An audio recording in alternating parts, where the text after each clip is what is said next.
ver si.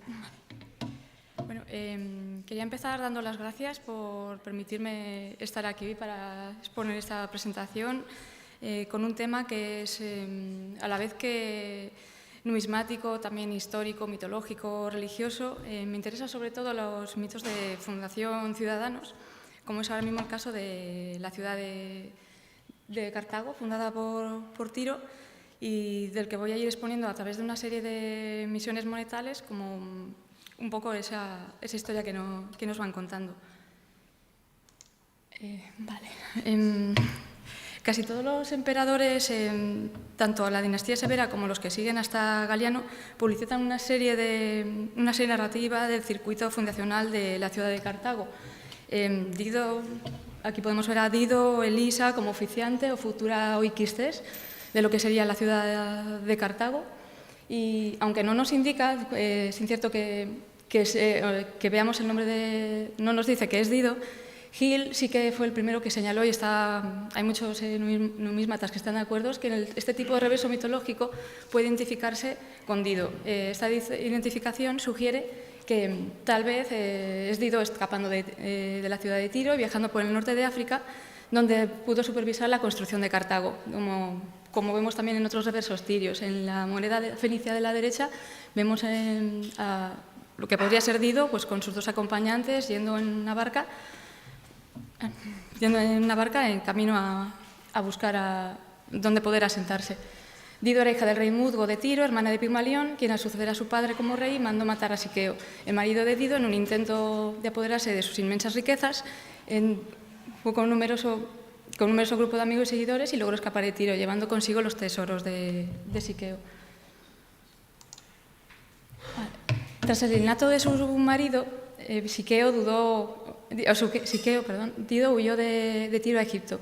Allí solo pidió un terreno que pudiera rodearse con la piel de un toro. Rompió la piel en tiras, rodeó el lugar donde construyó la ciudadela, algo que podría también recordarnos un poco al Pomello romano, ahí podría haber cierta similitud. Hizo una ciudadela a la que llamó Birsa, que significa piel. No hay ninguna referencia estándar que incluya el nombre de Dido, como he mencionado, y aquí os he traído este ejemplo de estos dos ejemplos en el que, siguiendo, por ejemplo, este mismo esquema compositivo, aquí veríamos a Dido ya como oikistes. Podríamos ver ahí que se están construyendo unas murallas, lo que parece también un templo, y debajo de ella vemos como un hombrecillo, que ha sido un tema muy discutido, porque hay muchos que pueden decir que puede ser un obrero de la construcción, puede ser también alguien que esté portando una especie de maza sacrificial, y siguiendo ese mismo esquema, si observamos la moneda de abajo, podemos ver que están sacrificando un animal. En este caso podríamos pensar que la de arriba también podría haber habido un toro, podríamos llegar a esa conclusión, porque era el típico rito fundacional de se sacrifica un animal mundo para formar una ciudad importante delante de un templo. Otras fuentes que tenemos, por ejemplo, Justino, citando a Trogo, afirma que Dido y sus seguidores llegaron a la costa del norte de África, donde Dido pidió a un rey bereber un pequeño trozo de tierra que pudiera rodear con la piel de un buey. Solo tanta tierra como pudiera abarcar. Aceptaron, Dido cortó la piel en tiras muy finas y pudo abarcar una gran cantidad de terreno, que fue la que luego llamarían Birsa, que en este caso pensamos que sería Cartago. También hemos traído estos dos ejemplos en los que vemos, por ejemplo, este busto coronado de Tanit. Tanit sería recuerda también mucho a Dido, Elisa, y con este buey también, lo que hemos mencionado, también siempre parece que había el mismo patrón de un animal que suele ser el toro, y en la derecha vemos ahí como una estrella de 8 puntas encima, y en la moneda de la derecha vemos lo que sería ya el toro despellejado, lo que vendría siendo lo de la piel. Vemos también la maza relacionada con el Apolo fenicio, que sería Melcar Heracles, con su maza. Aquí he traído también algunos otros ejemplos, que estas monedas no es que las hemos elegido por temas cronológico, sino porque tienen unos elementos que nos sirven para detallar un poco lo que he estado comentando, y además también por el detalle que tienen y la belleza de estas monedas. Vemos otra vez las mismas referencias, lo del toro como animal importante, que luego será el que se sacrifica para poder fundar esta ciudad. La principal fuente literaria de este mito de fundación la encontramos en la Dionisiaca, de Nono de Panópolis, y es algo también bastante tardío. La anterior que estaba comentando es el siglo III después de Cristo, aquí estamos en el siglo V, que refleja fuentes anteriores de los siglos II y III. Relata un banquete imaginario entre él y Melkart, el dios patrón de Tiro, durante su visita a ciudad, en la que cuenta que Nono, le cuenta a Nono cómo fundó Tiro. Según esta leyenda, había 2 rocas errantes que flotaban sobre el mar. En una de ellas había un olivo ardiendo, un águila posada sobre él y junto con un cuenco. Hace una descripción de la serpiente enroscada alrededor del árbol, el águila con la serpiente vivían en armonía, y Melkart ordenó que se detuvieran, y fue donde la población decidió asentarse para poder fundar la ciudad. Las rocas ya no eran errantes y estas mismas rocas se conocen como las rocas ambrosianas, dejaron de vagar e indicaron dónde debían fundar la ciudad de Tiro. De hecho, en la moneda de abajo podemos observar también, eso es interesante también, como Tiro tiene ese interés también en esta época, reivindicar de alguna manera que ha sido metrópolis de Cartago. Podemos leer ahí, por ejemplo, que pone en la moneda metrópoli colonia, bueno, metrópoli no, ha sido colonia, eso, además de reivindicarse como colonia. Y es interesante el por qué en este momento existe esa reivindicación tan tardía. Estas rocas ambrosianas son una alusión metafórica a la topografía de Tiro. Voy un poquito más rápido para no abarcar mucho tiempo.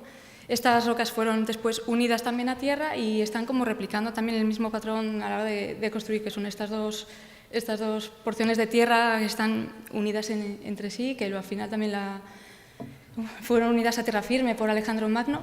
Y pues, hablamos de un mito colonizador. Comentábamos que quería comentar así brevemente, que es un mito colonizador como primario, y luego encontramos el secundario, que sería el de las rocas ambrosianas. Es como el primero está el sacrificio del toro y luego están estas rocas que vagan. Y para ir terminando, porque ya voy muy justito, las conclusiones que las que quería llegar era que conocemos el mito fundacional canónico de Tiro a través de algunas emisiones de estas monedas del siglo III y por versos de nonos de Panópolis del siglo V. Sidón, Arados, Cartago, Cadmeia y otras ciudades también están vinculadas a Tiro como colonias, y otras completamente independientes de Tiro tienen mitos fundacionales relacionados con el sacrificio del toro, que es el que decide el perímetro de la ciudad. Y ya en el siglo III, Tiro reconoce su fundación colonial, pero enfatiza también la dependencia de Cartago con respecto a la propia Tiro. La competencia con Sidón, creemos que podría ser, por ser metrópoli fenicia, puede estar detrás de este énfasis. Es un poco lo que quería traer aquí. Muchas gracias.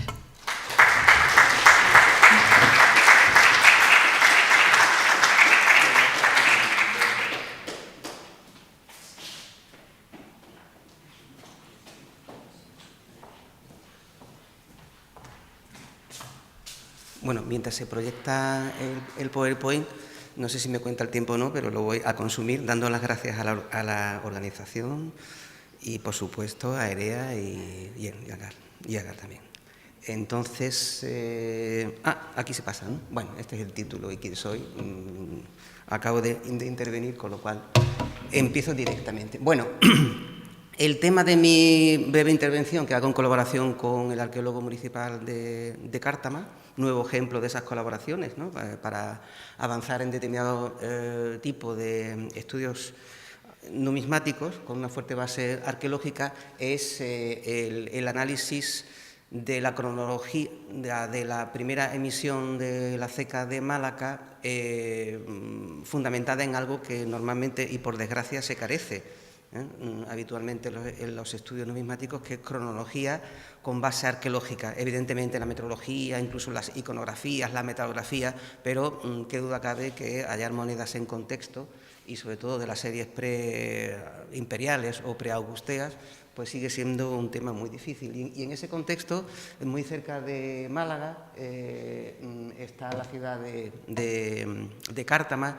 la antigua Cártima, que tuvo una importancia muy grande en época romana, pero que también la tuvo desde finales de la etapa del bronce y sobre todo a partir, con seguridad, del siglo VIII. Es un sitio muy importante y muy estratégico. Ahí he puesto una foto paisajística. El AVE de Málaga-Madrid pasa por cerca de Cártama y recorre el riquísimo y muy estratégico valle del Guadalhorce. Entonces, evidentemente, la importancia de la como se llamara, y la futura cártima romana es muy importante.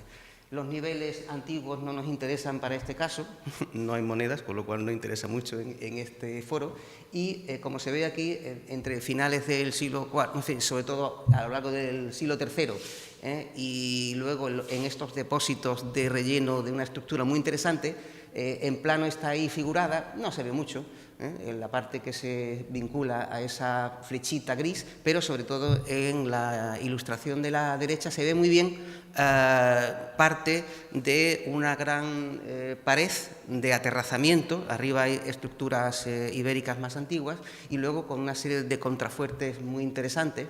Al principio se planteó que fuera una muralla, pero evidentemente es el aterrazamiento de una gran plaza que se remodela en torno al siglo III, pero que más o menos coincidiendo con el fin de la hegemonía bárquida o cartaginesa en el sur de la península ibérica y la llegada de ese nuevo poder que es Roma, pues hay una remodelación y toda esta gran plaza de unos 200, casi 300 metros cuadrados, empieza rápidamente a colmatarse. Entonces, el análisis de esos niveles de colmatación es lo que ha ido permitiendo encontrar pues, materiales arqueológico-numismáticos muy interesantes. Entre ellos, saco a colación con el punto azul, por su hallazgo, la ampliación del catálogo de ponderales tardopúnicos, en fin, es un múltiplo de Shekel cartaginés,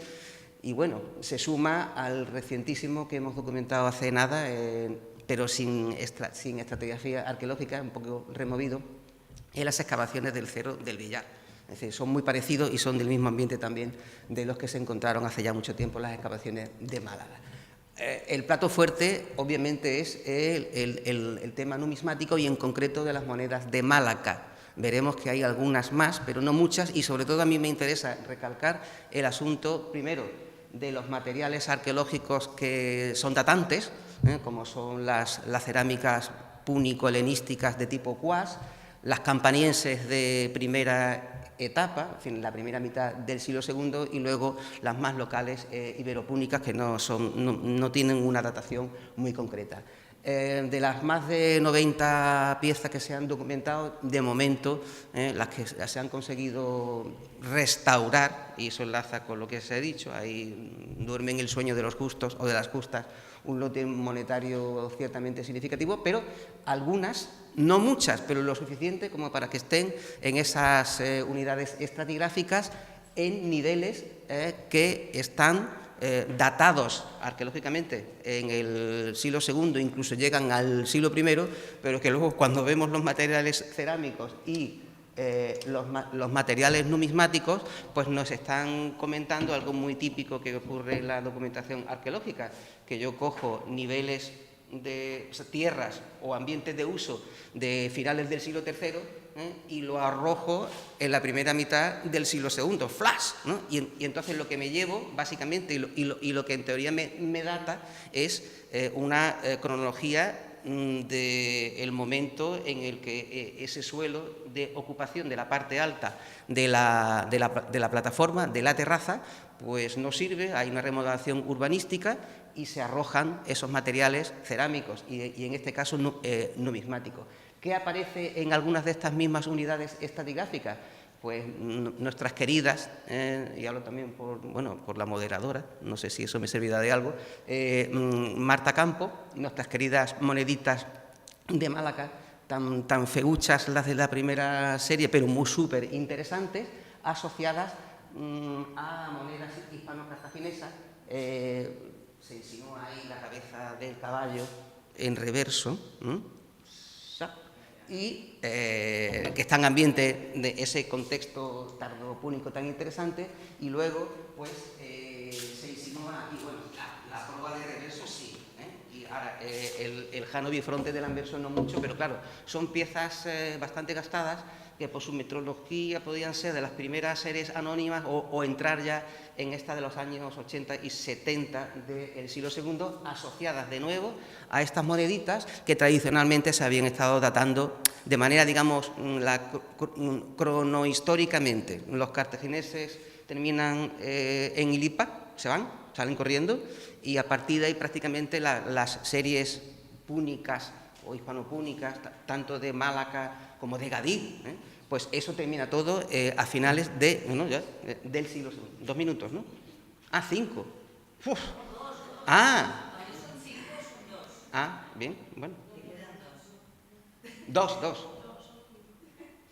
Son 5. Bueno, voy a empezar desde el principio, no. Bueno, pero no voy a consumirlos. No voy a consumirlos. Bien. Posiblemente es un as republicano de la serie anónima, seguramente del primer cuarto o el tercio del siglo II, y de nuevo estas moneditas del primer periodo de la serie de Málaga, clasificadas con el MIP, como se puede ver. Y por último, pues lo que posiblemente se trate, aunque eso habría que mirarlo un poquito mejor, el reverso. El anverso está claro, el reverso no. Una cabeza galeada de Roma, seguramente se trata de una uncia, entonces naturalmente asociada de nuevo a estos divisores de Málaga, fundamentalmente a los sextos de la unidad, no a los cuartos. Claro. Bueno, esto no me cuenta, ¿no? ¿Qué he hecho? ¿No he sido yo o sí? Yo he dado el verde.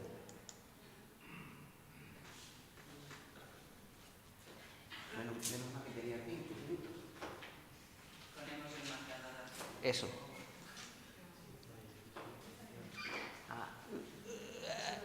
Eso. Bueno, mientras tanto, entretengo, hago de telonero de mí mismo y comento el interés que tiene este afianzamiento de retrasar la cronología de las primeras emisiones de Málaga, entrando ya en el siglo II.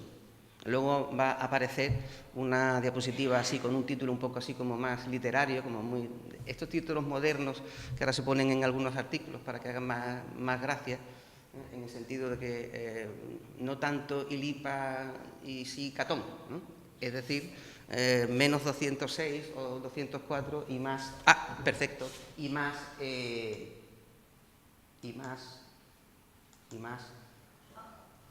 nada.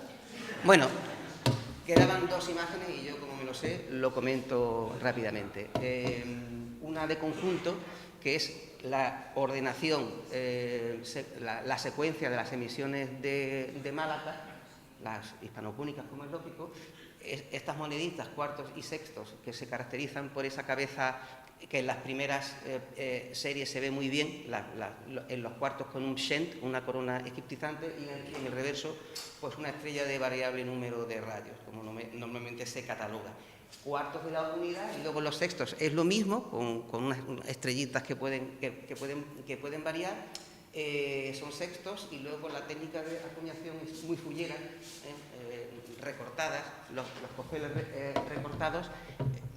En otros trabajos ya hemos planteado la posibilidad de que estas recortadas sean las emisiones un poquito más tardías y desde un cruzo los dedos. No, vale.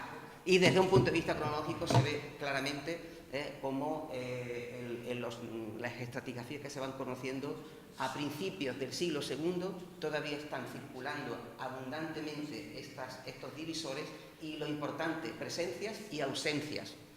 Los materiales cerámicos encajan, pero no son muchas veces tan precisos, y en las ausencias pues falta moneda de Málaga del segundo periodo, estas más bonitas, con la cabeza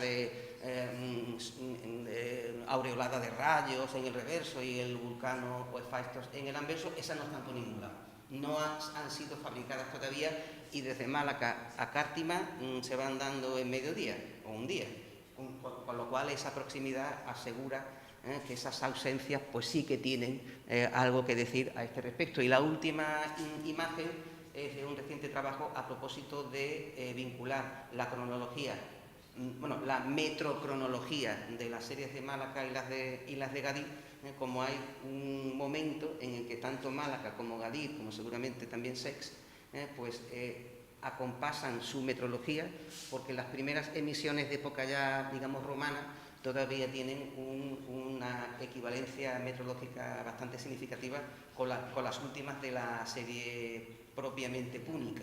Y eso pues plantea una serie de cuestiones interesantes que sobrepasan, en este caso, a la amonedación malacitana.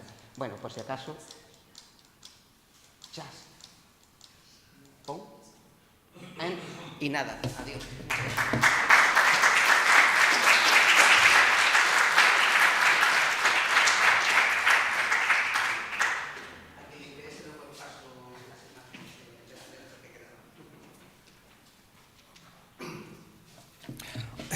Buenos días, muchas gracias por su asistencia. Vamos a comenzar.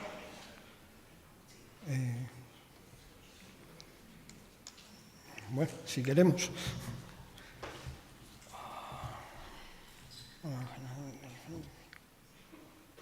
Vale. Bien.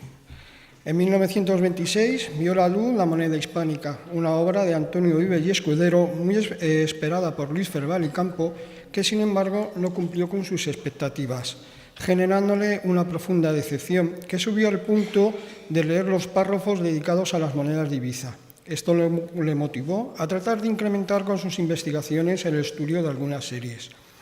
La ceca elegida para comenzar esta tarea fue la lusitana, llevándole a exhumar sus antiguas notas, repasar lo escrito por otros autores y reabrir los cartones de su monetario.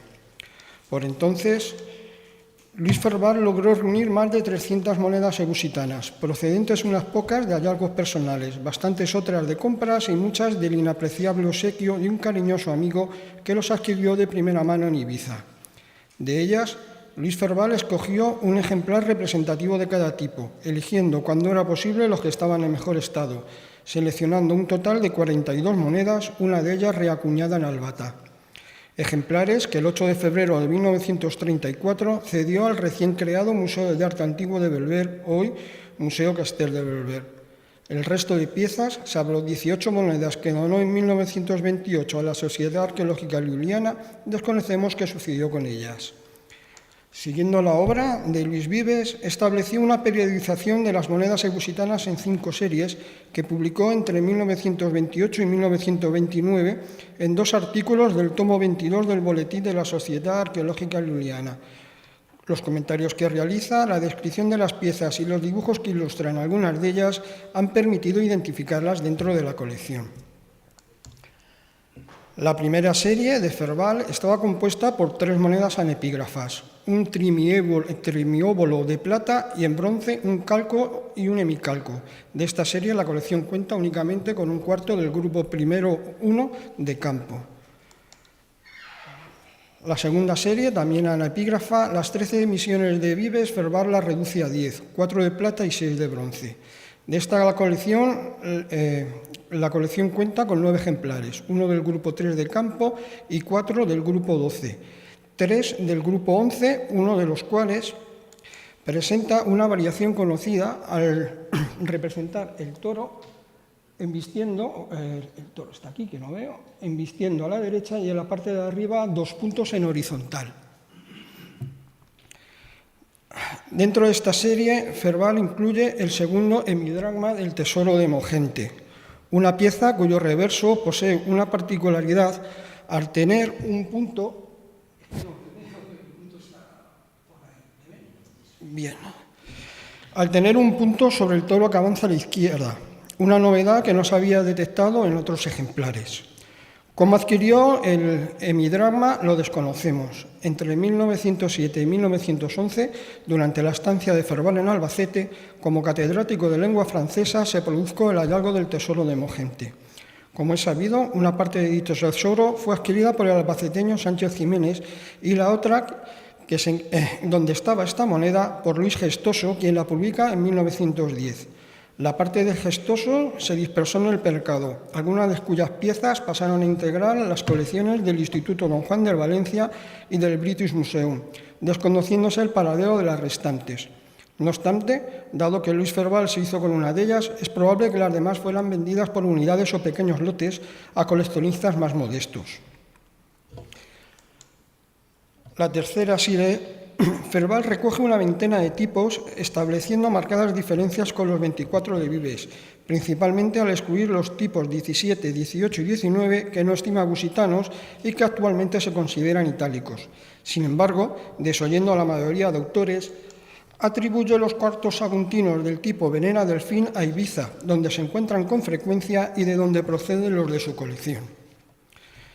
De esta serie, la colección cuenta con 3 piezas ebusitanas pertenecientes a tipos conocidos del grupo 18 de campo y una cuarta que no está recogida en ellos y que Ferval la describe con un glóbulo a la izquierda del cabrío. Los 2 últimos tipos de esta serie describen los controvertidos divisores Neptuno-Áncora, uno de los cuales, con leyenda EB, forma parte de la colección, siendo el único ejemplar conocido procedente de Ibiza. Una moneda y por extensión de la serie a las que le he dedicado una monografía que aparecerá en el próximo número de los Trabals del Museo Arqueológico de Ibiza y Formentera. A la cuarta serie, Ferval dedica un artículo monográfico en el Boletín de la Sociedad Arqueológica Luniana, donde establece 23 emisiones, todas ellas pertenecientes al grupo 19 de campo, relacionando los símbolos que flanquean al dios Bes en el anverso con el tipo de reverso de la leyenda. En esta seriación de Ferval, los tipos 34 al 45, 47, 52, 55 y 56 corresponden a ejemplares presentes en la clasificación de campo. Dentro de ellos, el 36, 37 y 38 pertenecen al grupo 19, el 91 al 93, representando la leyenda púnica en el reverso y en el anverso el dios Bes a la izquierda con la letra Bet. En horizontal, salvo en este caso que se puede ver que está un poco en vertical y aquí un poco en horizontal. El resto de tipos publicados por Ferval presentan algunas variantes no recogidas en la clasificación de campo. El tipo 48 es un raro ejemplar con la letra E a izquierda aquí, y la leyenda en caracteres neopúnicos. El tipo 50, en el anverso, el dios Bes se sitúa entre las letras Yod y Bet, y en el reverso la leyenda, todo dentro de una corona de laurel, y en el reverso la leyenda neopúnica. Igualmente, el tipo 53, en el anverso, se representa al dios Bes con la leyenda púnica Yod a izquierda, se ve un poquito mal, está aquí, y una palma en vertical a la derecha, y en el reverso la leyenda neopúnica. Los 4 tipos restantes constituyen series inéditas del grupo 19 de campo. Las monedas 46 y 49 presentan una combinación distinta de 2 tipos conocidos. En la 46 ofrece un anverso con la letra púnica Gimel a izquierda, y en el reverso la leyenda de campo 15, donde se alternan las letras púnicas con las neopúnicas. Por su parte, el tipo 49 contiene un anverso con las letras púnicas Alep y Zayim, y la leyenda neopúnica campo 18 en el reverso, ambos tipos dentro de una grafila de puntos. Respecto al tipo 54, combina un anverso conocido del dios Bes entre las letras Yod, aquí, y Bet, y un reverso desconocido donde se representa una palma tumbada entre las 2 líneas de la leyenda neopúnica, y las 2 líneas están separadas por 3 puntos formando un triángulo. Todo dentro de una grafila de puntos. Finalmente, anverso y reverso del tipo 51 resultan desconocidos. En el anverso, Bes está flanqueado por las letras púnicas Yod y Alep, y en el reverso aparece un punto entre las dos líneas de la leyenda neopúnica, todo rodeado por una grafila de puntos. La quinta y última serie, que establecida por Ferval, comprende únicamente las monedas bilingües con los retratos de Tiberio, Calígula y Claudio, con el reverso de Dios ves, excluyendo los cuartos del tipo Campo 22 porque se le da los que eran con una falsificación. Y acabo... Bien. Con ella concluye la clasificación de moneda lusitana propuesta por Luis Ferval, donde se recogen algunas de las emisiones bien conocidas hoy en día, mientras que otras, que solo conocíamos su existencia por la descripción realizada por Ferval, suscitaron las comprensibles dudas entre la comunidad numismática, privándolas de ser incluidas en los corpus y clasificaciones de moneda lusitana. La aparición de la colección ha permitido confrontar las piezas con su descripción, confirmando en la mayoría de los casos su existencia, para acabar así con las reticencias existentes y engrosar aún más el rico y complejo panorama de emisiones lusitanas, así como para reivindicar la labor numismática llevada a cabo por Luis Ferval. Muchas gracias.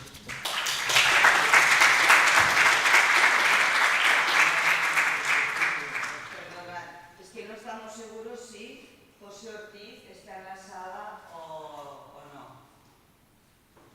Antes no estaba, pero por si acaso. Bueno, pues más tiempo, un minutito más por cada uno.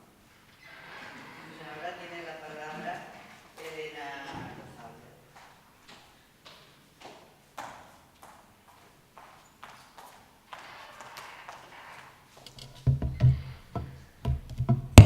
Uy.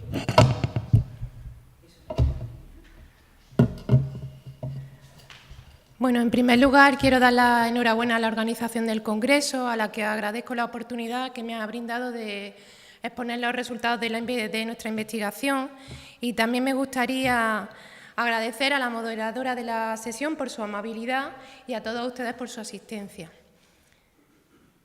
Dicho esto, me gustaría comenzar mi intervención diciendo que el trabajo que se presenta se contextualiza en el marco de un proyecto de investigación concreto que tuvo como objetivo analizar de manera detallada el patrimonio arqueológico antiguo de algunas zonas despobladas de la provincia hispánica interior tarraconense. Este proyecto fue dirigido por la profesora Rebeca Rubio Rivera y tutorizado por el profesor Ángel Padilla y se desarrolló en la Universidad de Castilla-La Mancha desde enero del año 2022 hasta diciembre del año 2023. En concreto, en estos meses de trabajo nos permitieron analizar de manera concreta los fenómenos históricos relacionados con la producción y uso de las monedas acuñadas en época de acuñación provincial en la provincia hispánica interior. En concreto, los fenómenos que hemos analizado se desarrollaron en el territorio en el periodo que se extendió entre la muerte de Julio César y el final del imperio de Claudio. La fabricación de estas acuñaciones se englobó dentro de un conjunto de fenómenos de fabricación de moneda bastante similares entre sí, desarrollados todos en la zona occidental del imperio, los cuales a su vez se contextualizaron dentro de un fenómeno de producción de numerarios mucho más general, no exclusivo del territorio occidental, que se difundió en un gran número de regiones del imperio durante un periodo que en casi la totalidad de los territorios pudo comenzar unos años antes del Principado de Augusto y en la parte oriental del Estado romano extenderse hasta finales del siglo III.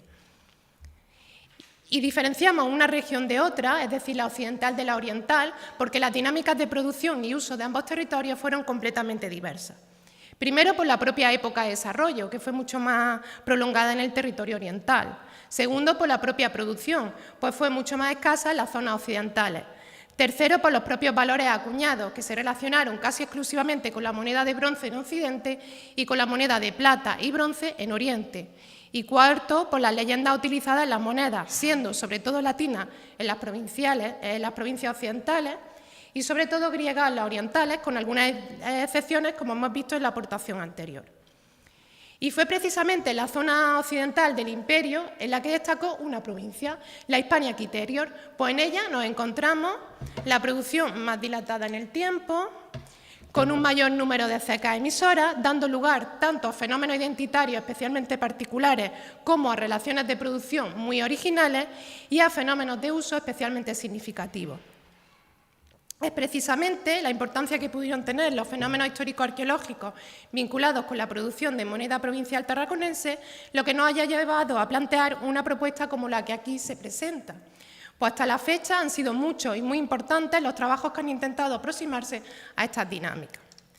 Es cierto que nuestra aproximación, dada la ingente cantidad de trabajos publicados y la limitación de tiempo, no deriva de una recopilación detallada aquí de manera exhaustiva, pues además se suma la particularidad de que nuestra intención es dedicar un tiempo prudencial a valorar científicamente el gran avance que han supuesto determinados trabajos. De todo ello deriva que efectivamente falten aquí muchas otras importantes contribuciones que realmente conocemos y valoramos y que en la medida de las posibilidades que ofrece la posterior publicación intentaremos al menos citar. Debemos insistir en el hecho de que hasta hace relativamente poco tiempo las investigaciones sobre estas dinámicas de producción y uso contaron con una trayectoria bastante desigual. No fue hasta al menos el último tercio del siglo XX cuando comenzaron a publicarse una serie de importantes aportaciones que pusieron de manifiesto la relevancia histórica relacionada con estos fenómenos. Inicialmente, estos estudios profundizaron en aspectos de tipo cultural y, sobre todo, económico, incorporándose e integrándose después otro tipo de valoraciones de naturaleza social, política y, sobre todo, ideológica. En este sentido, el avance al que se ha podido asistir ha sido más que significativo, pues muchas de estas aportaciones se han aproximado a esta dinámica considerando la misma como su principal objeto de estudio. En un momento concreto, que coincidió con los últimos años del siglo XX, las propuestas y reafirmaciones teórico-metodológicas de estas contribuciones comenzaron a vertebrarse en torno a 4 grandes ejes, que en la mayor parte de los casos se plantearon como enfoques transversales, en los que además se incluían aspectos ligados a otras disciplinas, y entre ellas, por supuesto, la historia, la arqueología, la historia del arte, la museografía, pero también la estadística, la metalografía, etc. Estos grandes ejes, como podemos ver, son los estudios de cecas concretas, los estudios de dispersión, abastecimiento y circulación monetaria, los estudios de la iconología, iconografía y epigrafía monetaria, o los estudios de fenómenos vinculados exclusivamente con el uso, como podrían ser el contramarcado. Veamos a continuación algunos ejemplos, para lo cual quiero referirme en concreto al primer eje de los estudios de cecas concretas, pues en nuestra opinión, en líneas generales, este eje es el que ha vertebrado la mayor parte de los avances. Este eje engloba trabajos muy numerosos y diversos, comenzando por las monografías publicadas ya en los años 1968 y 1976 por Marta Ruiz Trapero y por María Ruiz Trapero y Marta Campos sobre las monedas de Calagurri y Ebusu. Es cierto que estos libros incluyeron todas las series monetarias fabricadas por ambas ciudades, y no solo las provinciales, pero pese a ello creemos que merecen una especial valoración, pues sus propuestas teórico-metodológicas supusieron un gran avance, determinando muchos de los estudios que se han venido publicando desde entonces. De hecho, como veremos, al igual que Marta Campos, algunos de ellos también propusieron estudios centrados en analizar las emisiones provinciales y preprovinciales. En estos trabajos creemos necesario mencionar, por ejemplo, las diversas aportaciones publicadas por María Mar Llorén Forcada, a saber, sobre la ceca de Iliqui en el año 1987, la de Cartagonova en 1994 y con Xavier Aquilue en el 2001, la de Lercabonia d'Ertosa o con Pere Pau Ripollet, la de Saguntum en el año 2002, siendo esta editada por ambos. Ligadas a esta misma escuela, podemos citar también las aportaciones, en la mayor parte de ellas publicadas como monografía, del año 1994 por Maribí Gómez justo sobre el Cábica, en el año 1996 por el mencionado Pere Pau Ripollet y Juan Manuel Abascal sobre Segóbriga, y en el año 2009 por Manuel González sobre Turiasu, al que se une en el año 2013 Pere Pau Ripollet sobre Emporia y en el año 2016 por Néstor Marqués sobre González sobre Segovia, o la tesis doctoral de Tomás Hurtado Muyor sobre la ceca de Lépida Celsa, leída en el año 2013. A todo ello se sumarían algunas breves aportaciones, como son las publicadas por Luis Amela Valverde. Hablamos, al referirnos a todos estos trabajos, de aportaciones muy significativas en líneas generales que vertebraban un esquema muy similar, el cual valoraba aspectos como la historia de la ciudad, la seriación, los volúmenes de emisión, la magistratura, la iconografía, la circulación monetaria o la dispersión monetaria. Y es que, efectivamente, muchos de estos trabajos partieron de una línea de investigación vinculada a la arqueología, ya extensamente planteada en contribuciones anteriores, como sin duda alguna fue la monografía de Pere Pau Ripollet sobre la circulación monetaria en la provincia. Este trabajo, publicado en el año 1982, fue muy extenso e incluyó, además de un catálogo muy completo, un estudio especialmente riguroso, cuya consulta estoy segura que seguirá siendo fundamental en las próximas generaciones. También lo serán los trabajos publicados por autores como Alberto Aguilera Hernández y Marta Gómez Barreiro sobre la ceca de Casaragusta, una ceca que bien merece este tipo de propuestas, pues la detenida consulta de ambos, publicado en el año 2018, nos permite deducir que sus autores han logrado proponer aspectos muy novedosos y actualmente punteros, basados en el caso de Aguilera Hernández en elementos muy interesantes, sobre todo de tipo ideológico, y en el caso de Marta Campos Barreiro en cuestiones relacionadas directamente con los contextos arqueológicos. Aún nos queda por tratar un último aspecto, el vinculado con el contramarcado, para lo cual, además de remitir a los trabajos ya citados, nos vemos obligados a aludir a las diversas y logradas aportaciones de Juan Carlos Herrera Bellet, que sin duda alguna son significativas, pues han logrado abrir la mirada a un fenómeno hasta entonces considerado como seguramente secundario.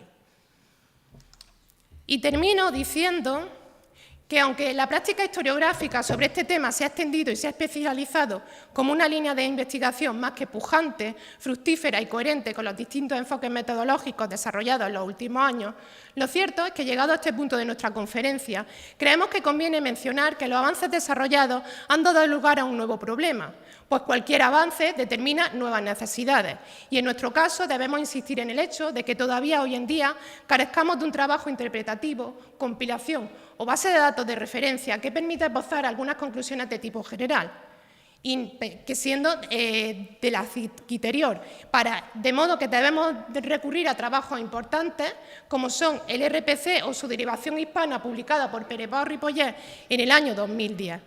Realmente lo dicho no es una crítica, pues deriva del hecho de que las contribuciones hasta la fecha publicada hayan planteado un escenario metodológico muy apropiado, de modo que estamos en las condiciones óptimas para poder alcanzar unos muy buenos resultados en relación a realizar este estudio completo y extenso sobre la moneda provincial tarraconense. Y sin más, dar las gracias por vuestra atención.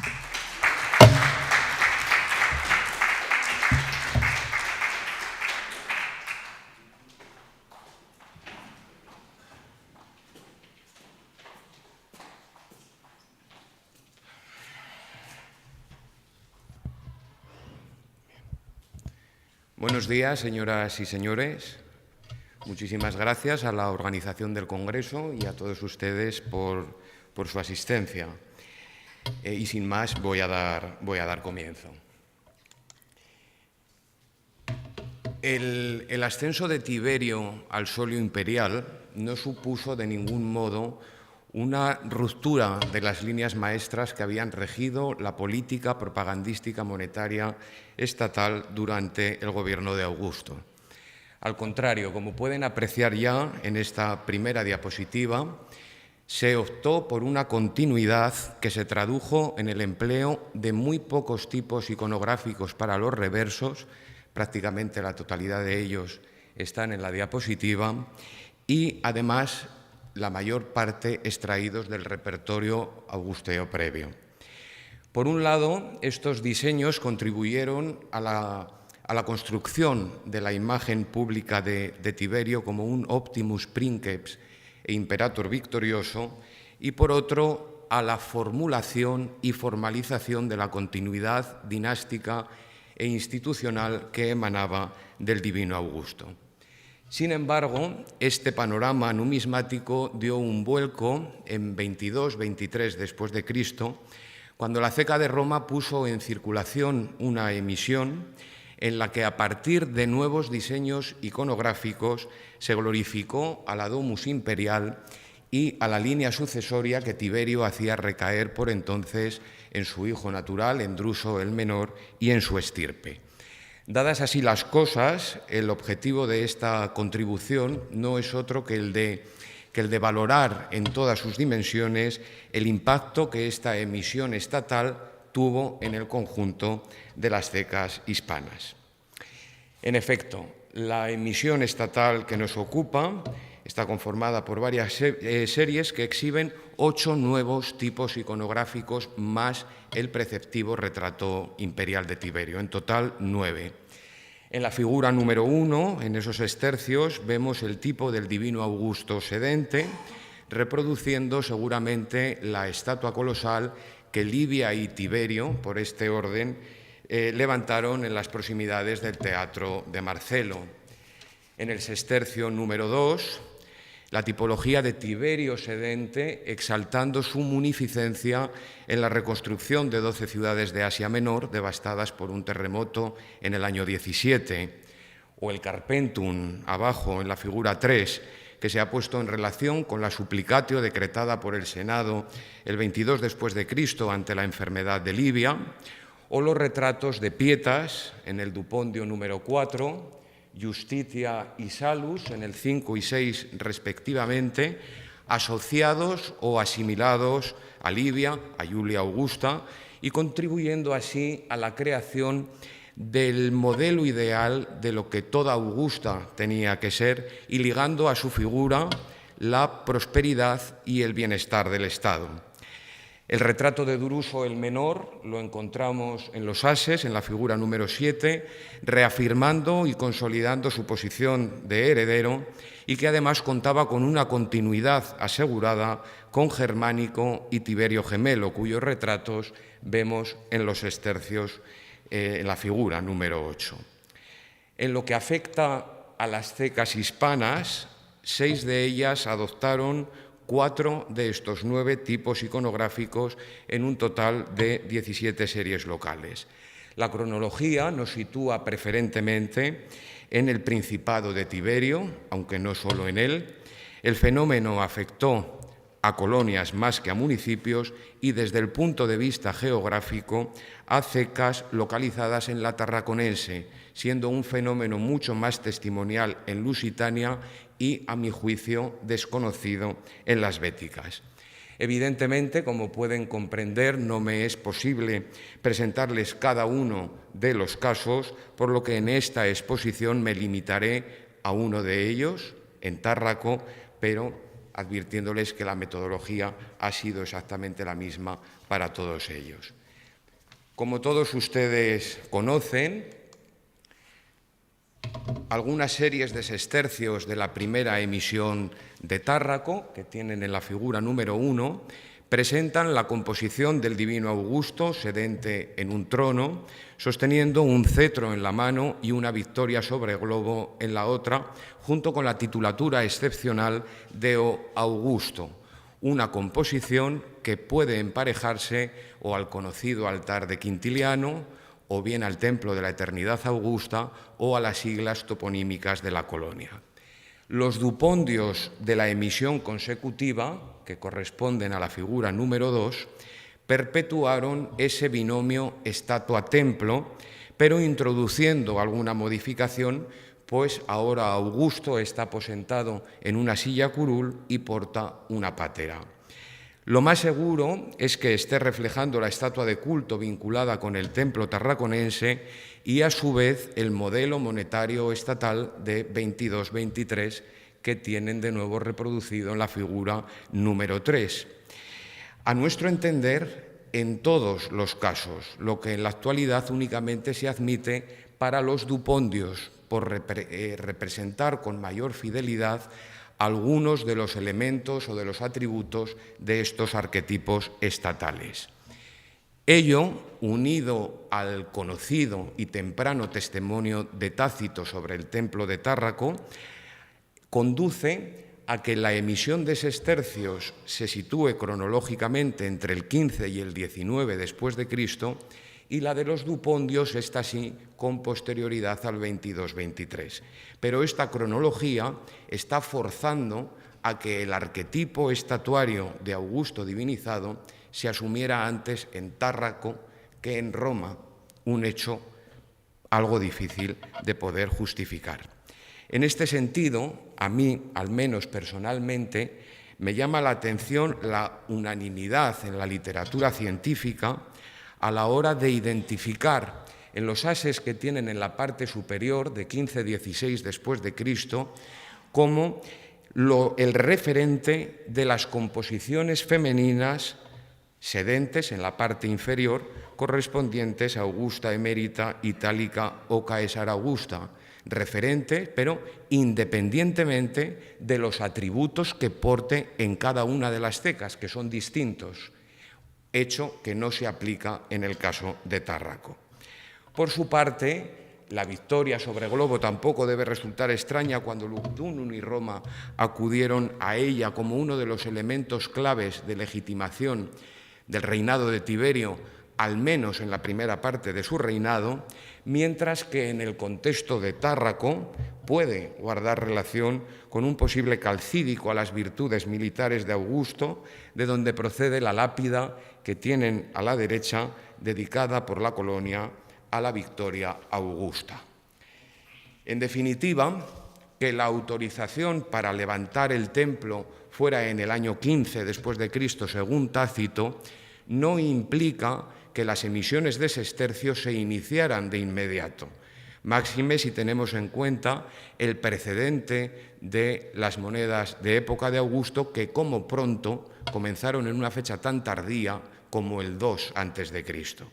Unas apreciaciones cronológicas que parecen avalar un estudio más pausado del programa iconográfico, que es el que desarrollo con mayor amplitud en el texto final de las actas.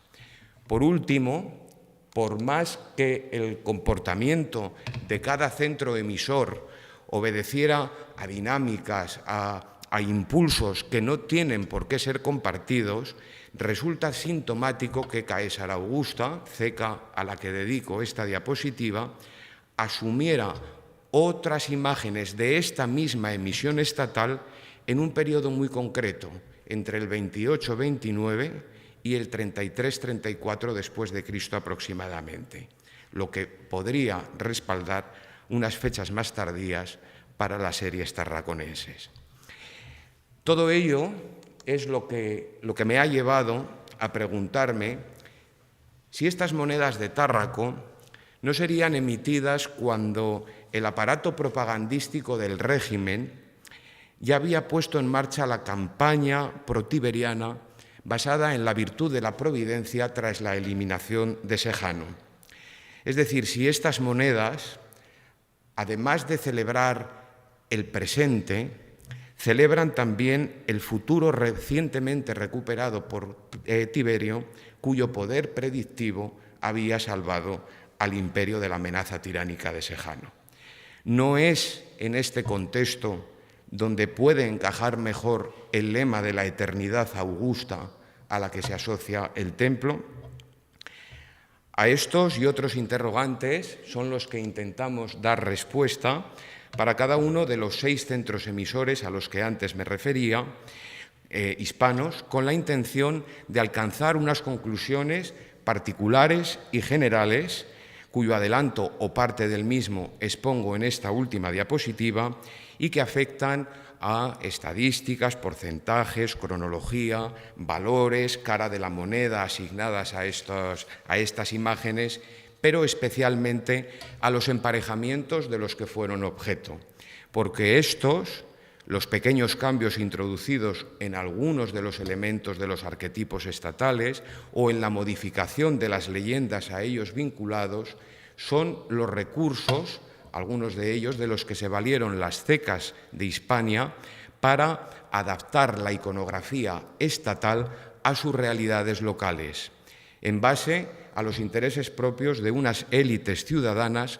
que repensaron esta iconografía, la redefinieron y la reelaboraron al servicio de la conformación de una identidad cívica que por entonces todavía se encontraba en construcción. Nada más y muchas gracias.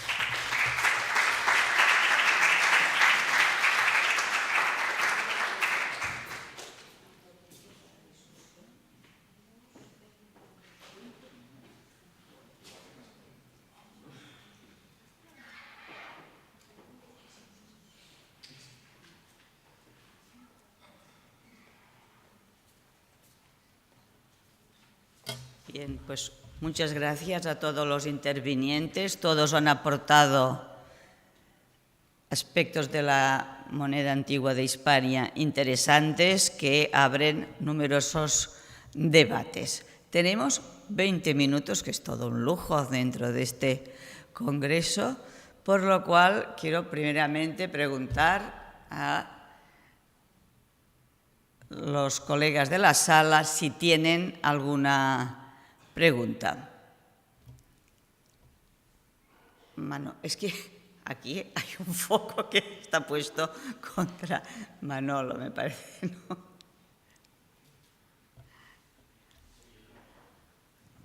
¿Se escucha ahora? Sí, yo tengo una pregunta para Bartolomé. Como estás trabajando últimamente en muchos contextos de estos arqueológicos, de sitios emblemáticos y contextualizando material de Málaga antiguo, has enseñado lo que has enseñado hoy. Y has comentado algo del arte de esos divisores de bronce. ¿Tienes claro que hay un corte cronológico? ¿Tienes claro cuándo empezarían respecto a lo que hicisteis juntos con Marta con estas piezas? Ahora mismo, la cuestión cronológica en estas series de pequeños bronces, ¿en qué punto se encuentra? ¿Hay un inicio, hay un fin, hay un corte? ¿Se ve algo porque es una cosa un poco complicada, entiendo yo? ¿Hay alguna cosa que a raíz de todo lo que se está ahora excavando y los materiales que estáis publicando se pueda... Claro, es complicado, pero ¿hay luz nueva sobre la cronología de estas series?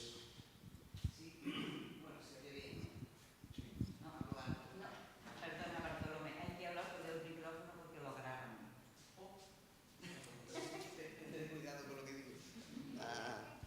Sí, bueno, ya en un trabajo que tiene unos años que hicimos Marta y yo, se apuntaba la posibilidad de hacer una pequeña diferenciación entre los divisores, digamos, más bonitos, más redondeados, que tienen esa corona egiptizante, y el reverso de las estrellas que va variando, ¿vale? Pero que en algunas series son claramente 8 y luego 16. Luego otras son más fulleras. Y luego la emisión de los llamados cuartos, de los sextos, pues estos son cospeles recortados, que son estas piezas que son casi rectangulares o cuadrangulares.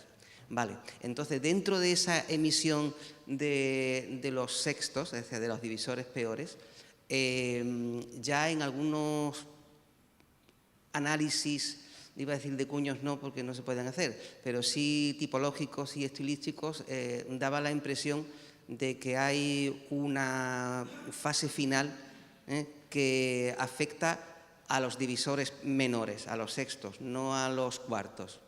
O sea, que ahí hay, y daba la impresión de que esa emisión era un poquito más larga en el tiempo de lo que parecía entenderse, sobre todo si cierras en torno al 206, como mucho el 200, ¿vale? Y luego determinados hallazgos, sobre todo en Málaga, en el centro, en excavaciones al lado del Teatro Romano, que ya se publicaron en el Congreso de Lisboa, ya hace unos años, pues se ve perfectamente una cosa muy parecida a esta, es que es casi lo mismo.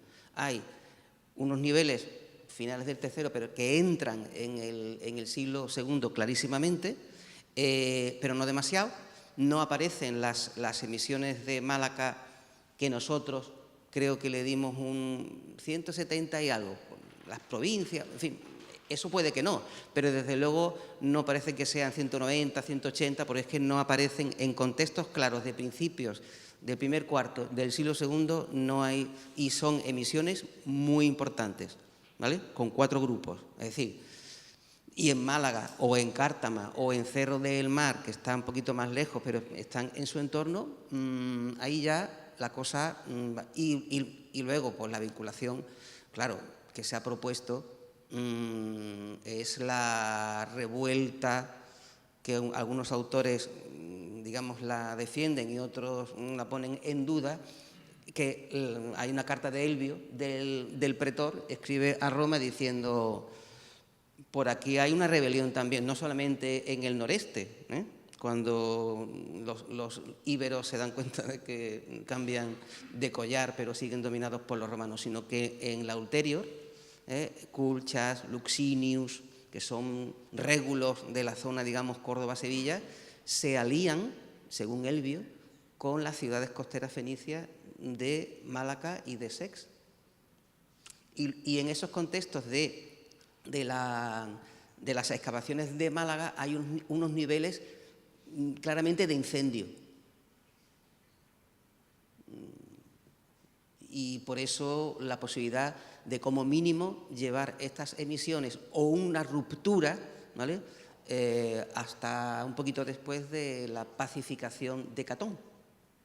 Sería, digamos, claro, las cerámicas no pueden precisar 195, 194, no, 193. Entonces, hay que jugar un poco de nuevo, con cuidado, con la posibilidad de asociar fechas históricas con lo que van apuntando los contextos arqueológicos y puntualmente también, como yo comentaba en la diapositiva final, que no se ha podido proyectar, por mi culpa, ojo, con las cuestiones de metrología y de otros aspectos, porque hay una ruptura bastante grande entre las últimas emisiones atribuidas al mundo, digamos, púnico y las nuevas ya bajo la hegemonía romana. ¿Y había dos o tres décadas a lo mejor que no hay? En Málaga parece que sí, en Gadir no, y en Seix algún día discutiremos el tema de la ceca de Seix porque tiene tela. Perdón, porque creo... Sí, es que esta primera mitad del siglo II hay que realmente reestudiarla. Solo conozco la Citerior, pero hay que reestudiarlo. ¿Qué pasa? Que a veces hemos dado siempre, bueno, tradicionalmente, ¿no?, el gran corte final de la Segunda Guerra Púnica y empieza una nueva etapa. Pero para muchas cecas, igual el final de la Segunda Guerra Púnica, como parece ahora darse en Malaca, no significa el inicio de una nueva etapa, sino que esto va... O sea, ¿hasta qué punto al final para las emisiones de plata sí parece? Pero para el bronce, ¿hasta qué punto, ¿no?, es una interrupción de todo el modelo de acuñación de bronce y cuándo empieza las nuevas acuñaciones? Y esto solo los contextos arqueológicos difíciles de encontrar, al menos yo no sé si en Andalucía tenéis contextos de la primera mitad del segundo, pero os aseguro que en los yacimientos de la Citerior, la primera mitad del siglo II, que no está. No sabemos qué pasa. Sí, sí. Sí, yo quería en ese sentido, Bartolomé también lo conoce, pero al hilo de lo que ha presentado es muy similar a lo que también se está viendo en Cartella. En este caso, Ana Rita García, que está haciendo la tesis doctoral sobre ello y que ya ha visto algunas de las monedas púnicas, cuando se ven los contextos, que es lo que hace falta, es un panorama muy similar a lo que tú has comentado. Y además es que Cartella mira más hacia Málaga que hacia Cádiz. Entonces, ahí yo creo que puede ser relacionar y ver comparativamente esos contextos en distintas ciudades, creo que puede ser de sumo interés. Nada más, o sea que yo... Cádiz es un mundo, está muy lejos y tiene una conexión rápida con el poder romano, ¿vale?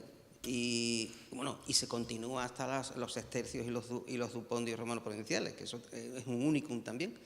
Y luego ese sureste que empieza en la bahía de Algeciras, aunque suene muy raro, pues la verdad es que tiene una mayor unicidad, y luego ese suroeste con Gadir, que se proyecta mucho más hacia el norte de África y hacia el Algarve, como muy bien habéis visto Elena y tú. Entonces, esa regionalización también es interesante, porque aparte de tener un trasfondo, digamos, material, pues desde un punto de vista geohistórico, sin caer en determinismos. Por ejemplo, en otras cosas que no tienen nada que ver, que van con la sala B, es el califato hammudí. Los hammudíes, herederos del califato cordobés, se van a Málaga y crean una especie de reino que es Málaga y Algeciras. O sea, que la conexión se sigue manteniendo, y hasta que no se fundara en la Universidad de Cádiz, la gente de Algeciras iba a estudiar a Málaga. Bueno, lo dejo ahí como un apunte.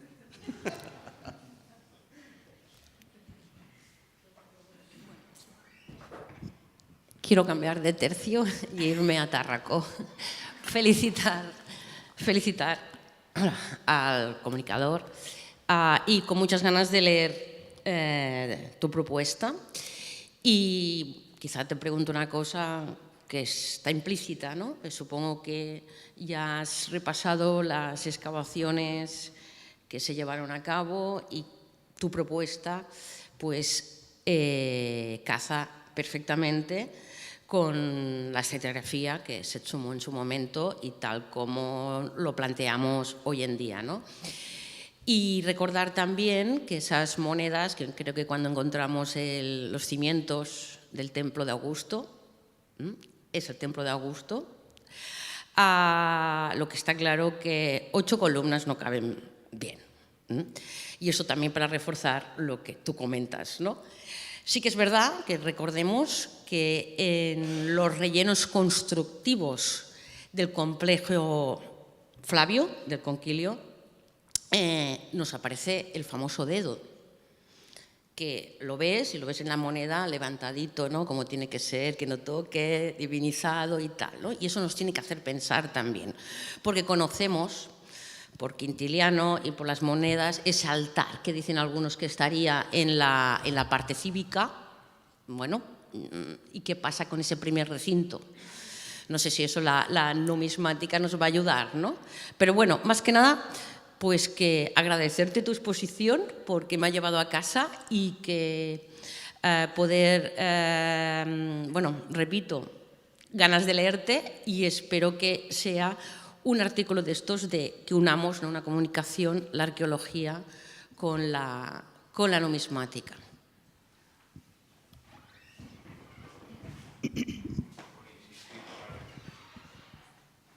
No he podido, evidentemente, desarrollar toda la argumentación, pero no sé si se ha fijado que también en Tárraco ponía, no lo recuerdo bien, pero como... es decir, Tárraco ofrece 2 tipos distintos a la hora de intentar comprobar cuál es la influencia o la proyección de esa emisión estatal. Por un lado está la copia, por decirlo así, o redactación de los tipos estatales. Pero creo que también podríamos hablar, y el caso de Tárraco da uno de los ejemplos, asume la propaganda que está contenida en esa emisión estatal, pero no a través de los tipos de ella, sino a través de unos tipos locales. Estoy pensando en los retratos afrontados de Druso y de Livia. Druso y Livia están presentes en esa emisión estatal, Druso el retrato sí, pero Livia desde luego no.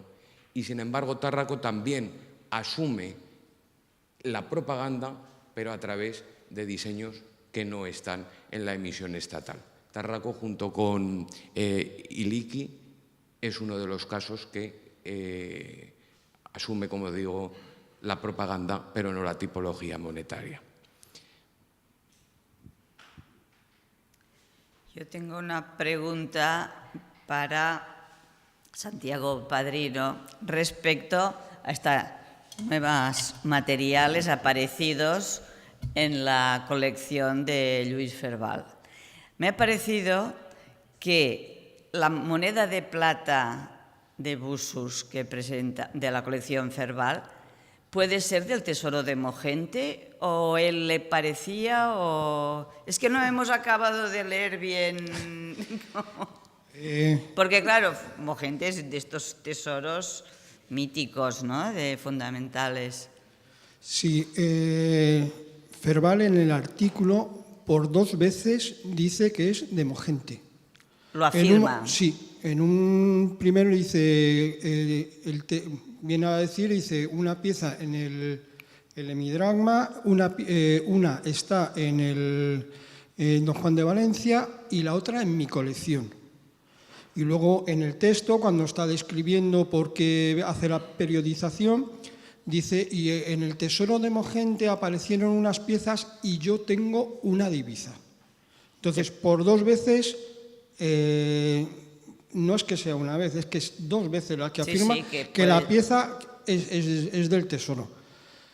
La colección tiene una pieza hispano-cartaginesa, también de plata, de Villalonga, del grupo 1131, que yo lo estaba mirando a ver si pudiera ser que no solo adquiriera una, sino adquiriera las dos, pero he visto que en la relación de gestoso dice que son 7 y solamente se conservan 2. Puede ser esa también. Ahí ya Ferval no dice nada, porque tampoco Ferval es explícito a la hora de dónde proceden los materiales. No, pero es interesante si esta moneda Claro, es de... es muy poquito las veces que dice esta moneda la he encontrado en Ibiza, esta moneda, la de Sagunto, sí, y la de Mongente es la única referencia que en 2 momentos distintos afirma que es del tesoro de Mongente. Y hemos estado buscando a ver qué relación, cómo lo podía haber adquirido, y es que cuando aparece él está en Albacete y el señor Sánchez es de Albacete. Y él tiene, no parece es que mucha... claro, no modifica la composición, digamos, del tesoro de Mongente, pero saber que hay localizada otra pieza es interesante. En esta época realmente los coleccionistas, ellos decían abiertamente si era de un tesoro, no había ningún problema para ellos. Ellos iban comprando y lo decían, y tenemos numerosos testigos, ¿no?, de que afirman de que de hecho, porque no había ningún problema sobre comprar monedas de tesoro. Al contrario, que salvaban y daban a conocer piezas de tesoros.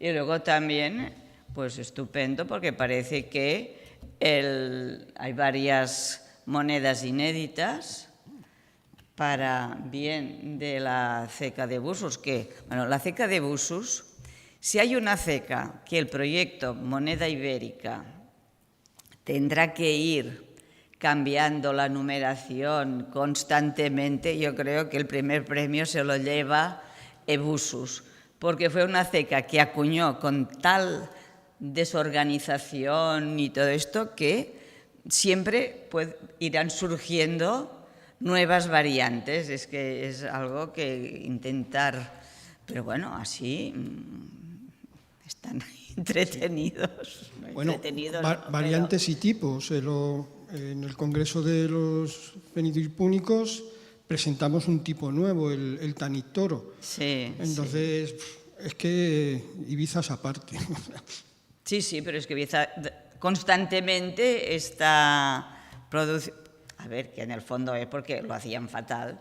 O sea, no es que en el fondo sea un elogio para la ceca de Busos, sino que significa que la ceca de Busos acuñaba con una desorganización muy importante. Por si hubiera sido una ceca como Dios manda, ¿no?, ordenada, tal, no tendríamos esta cantidad de variantes sobre sus emisiones.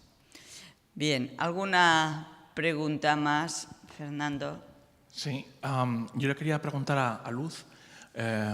Bueno, lo que queda claro de tu exposición es que lo normal en la fundación de una ciudad fenicia, los mitos que conocemos al menos de fundación de estas ciudades, sea en Fenicia o fuera, en el Mediterráneo, es que hay un toro, ¿no?, y una divinidad o princesa femenina, y que pues ahí tenemos la creación de una ciudad como si fuese todo el mundo, ¿no?, de forma paralela a Roma. Pero hay excepciones.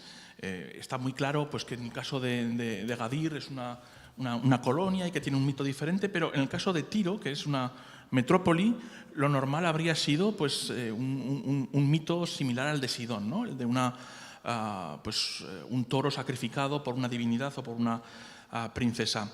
Entonces, si te he entendido bien, me dices sí o no, lo que planteas es que Sidón es más importante que Tiro durante mucho tiempo, época seleucida, en el Imperio Romano, y que en estas luchas que tienen las ciudades por la primacía dentro de una provincia, en el siglo III, quizá también en el siglo V, porque no nos lo dice así, Tiro intenta contrarrestar esta primacía de Sidón diciendo que sí, vale, yo dependo de ti, por eso tengo un mito de fundación secundario como el de Gadir, pero al mismo tiempo, siendo secundaria, tengo la primacía de haber fundado una ciudad como Cartago.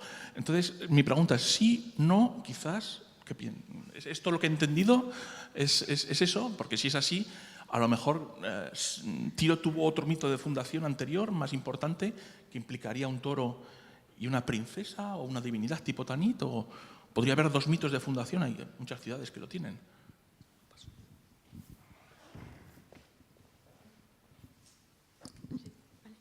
Vale, gracias por la pregunta. Sí, lo que está hablando es justo lo que has comentado y que además también hay una especie de pugna entre Tiro y Sidón por... Exacto, es como... Exacto, se produce eso, hay una pugna ahí por la importancia, es por haber sido colonia, metrópoli entre estas dos y es un poco la idea que venía a plantear.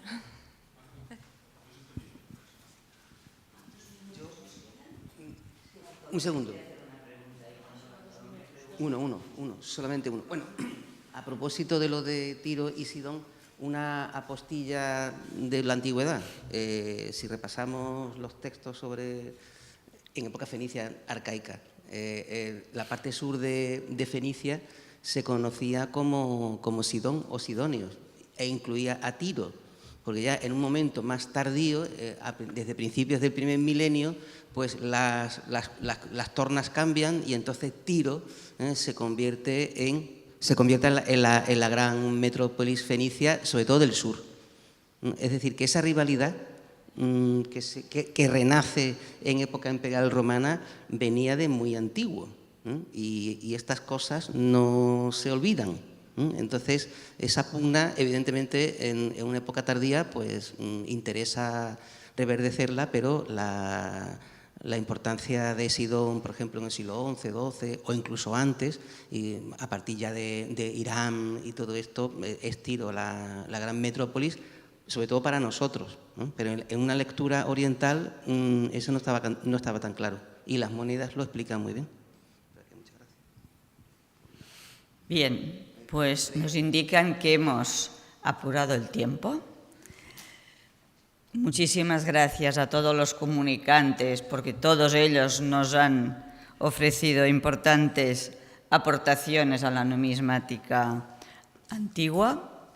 Y les emplazo esta tarde a las 4 para una mesa redonda que yo creo que promete, porque es interrelaciones entre museos, universidades, fundaciones y otras entidades. O sea que puede ser una mesa redonda muy animada. Esto además hago propaganda, pero es verdad. Hasta la tarde, muchas gracias.